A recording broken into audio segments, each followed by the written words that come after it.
अजंता की अनुकृति का कार्य सर्वप्रथम किसने किया था? तो दोस्तों मेजर गिल ने किया था। याद रहे, अजंता की अनुकृति का कार्य सर्वप्रथम किसने किया? मेजर गिल ने किया। अजंता में कितने प्रकार की गुफाएं हैं? तो दोस्तों 2 प्रकार की गुफाएं हैं। कौन कौन सी? एक विहार बोला जाता है और एक गुफा अभ्यारण्य बोला जाता है।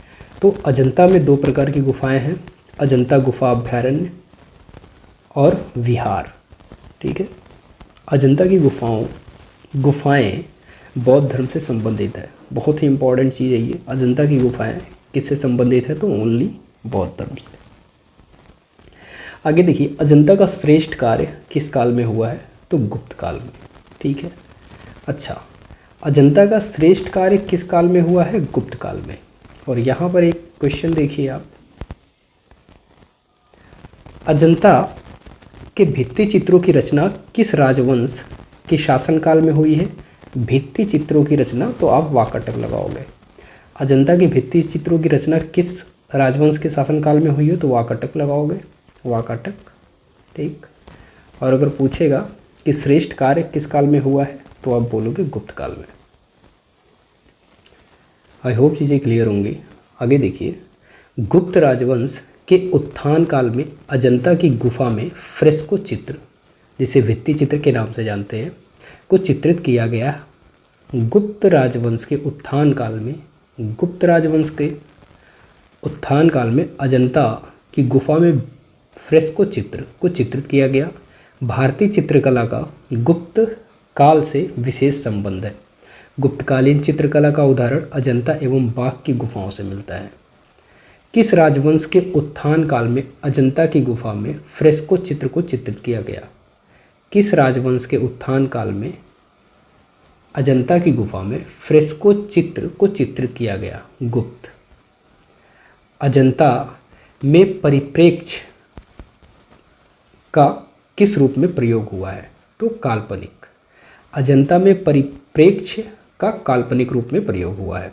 आइए दोस्तों देखते हैं। यहाँ है, अजंता के चित्रकारों ने भावना और कल्पना के महत्व को स्थापित करने के लिए मानसिक परिप्रेक्ष्य को ही उपयुक्त समझा। कह रहा है, अजंता के चित्रकारों ने भावना और कल्पना के महत्व को स्थापित करने के लिए मानसिक परिप्रेक्ष्य को ही उपयुक्त समझा। इस मानसिक परिप्रेक्ष्य में उसने घृणा, क्रोध, श्रद्धा आदि भावों को बखूबी दिखाया है तथा दृष्टा तक पहुँचने में पूर्ण सफलता भी प्राप्त की है। कलाकार ने चित्र में प्रयुक्त अनेक आकृतियों को सामान्य अनुपात से अधिक बड़ा या छोटा बनाकर उनके महत्व तथा आध्यात्मिक उत्थान को व्यक्त किया है। राहुल समर्पण नामक चित्र कमल पर खड़े भगवान बुद्ध की आकृति यशोधरा की आकृति से अनुपात में बहुत बड़ी बनाई गई है। तो राहुल समर्पण में क्या है? कमल पर खड़े भगवान बुद्ध की आकृति यशोधरा की आकृति के अनुपात में बहुत बड़ा बनाया गया है, जो भवन के समकक्ष है। यहाँ भवन आदि के परिप्रेक्ष्य में चित्रकार ने अपनी सूक्ष्म दृष्टि का परिचय दिया है और दृष्टि क्रम या परिप्रेक्ष्य से आलेखनों की सुंदरता और रूप को नष्ट नहीं होने दिया है। अजंता के चित्रकार ने काल्पनिक परिप्रेक्ष्य का भी चित्र में समावेश दर्शाया है। उनके स्थानों पर विभिन्न समयों के दृश्यों को एक ही चित्र में अंकित कर दिया है। महल में कई भागों में होने वाले क्रियाकलापों को दर्शाने के लिए महल की छत हटा दी गई है और संपूर्ण दृश्य कुछ ऊंचाई से देखा गया है। चित्र दीवारों द्वारा स्थान स्थान पर विभाजित हो गए हैं, पर पूरे चित्र में एक सूत्रता विद्यमान है। अजंता के चित्रकारों ने बहुउद्देशीय परिप्रेक्ष्य का भी पालन किया है। अजंता के कलाकारों ने मिलन बिंदु को दर्शक के नेत्र पर स्थित रखा है। उदाहरण स्वरूप चौकोर वस्तु का समीप का भाग छोटा और दूर का भाग बड़ा बनाया जाता है। गुफा संख्या 1 में प्रेमी युगल और बुद्ध जन्म के दृश्यों में बहुउद्देशीय परिप्रेक्ष्य का अच्छा प्रयोग हुआ है। यूरोपीय कला में मिलन बिंदु क्षितिज पर होता है।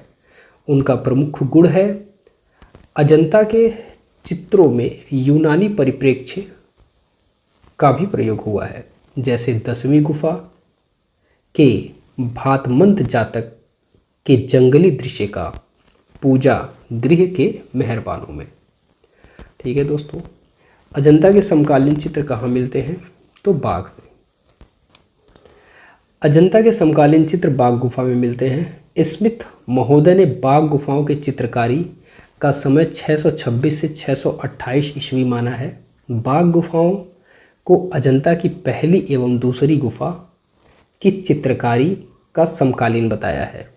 किसको बताया भाई? बाघ गुफा को पहली और दूसरी गुफा, मतलब अजंता की पहली और दूसरी गुफा को समकालीन बताया है बाघ गुफाओं से। आधुनिक समय में बाघ की गुफाओं की खोज 1818 ईस्वी में लेफ्टिनेंट डेंजरफील्ड नामक वास्तुकला के विद्वान ने किया था। कौन सा चित्र अजंता का नहीं है? तो महावीर। देखो, मर्डासन राजकुमारी 17वें में है, गुफा नंबर 17। छद्दंत जातक है, पदमपाड़ी अवलोकितेश्वर।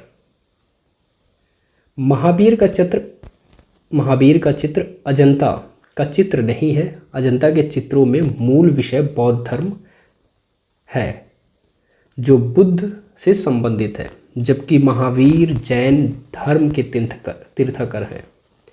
तो जबकि महावीर जैन धर्म के तीर्थंकर हैं, महावीर के लेख और शैल मूर्त उड़ीसा के उदयगिरी एवं खंडगिरी में पाए जाते हैं। तो पूछेगा महावीर का कहाँ है दोस्तों? तो महावीर का क्या है? ये उड़ीसा और उदयगिरी एवं खंडागिरी में पाए जाते हैं। और अजंता में क्या है? सिर्फ बौद्ध धर्म है। ठीक, आगे अजंता के चित्र संबंधित हैं बुद्ध से, अभी ऊपर पढ़ा। अजंता के चित्रों का मूल विषय क्या है? तो बुद्ध चरित्र है। अजंता के चित्र किसके जीवन पर आधारित है? तो बुद्ध के जीवन पर आधारित है।